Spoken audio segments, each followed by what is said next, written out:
Well, we here at Hempfield Happenings have been staying safe at home. Some people, such as frontline workers, don't have that luxury.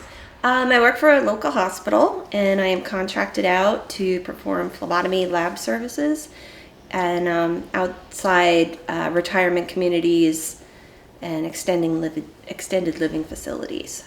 She also details how her interactions with patients have changed due to new safety precautions. Well, we have to be a lot more aware of what protective gear we're wearing. As you've heard on the news, there's quite a shortage on protective gear. Depending on the level of care the patient needs, a lot of times for every patient, we will need a gown, a mask, and goggles at the very least. So there's so many sick patients. That's a lot of masks, and we're in a desperate shortage. And we also have to wear masks all the time inside the facilities, like everybody else does when they're at the store. So it's a matter of taking off the protective gear when you're done with the patient, having to put another set on with the next patient. Just kind of takes a little bit longer.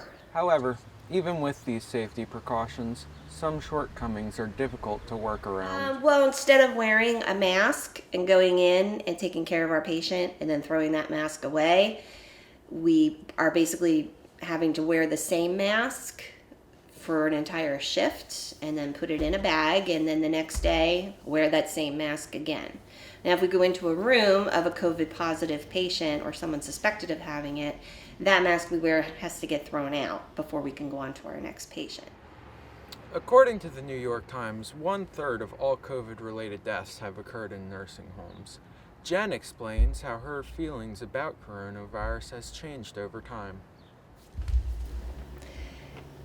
In the beginning, it was really scary because there was no one knew anything about this virus. We just heard what had happened in China, and we were just waiting for it to hit Lancaster, and we didn't know when, and constant changes as to what we had to wear and what we had to do. But now that we've been into it for about 2 months, it's kind of become second nature to always have the mask and have the gown, and I've been tested and I've been negative, and so I'm not as fearful as bringing it home to my family at this point.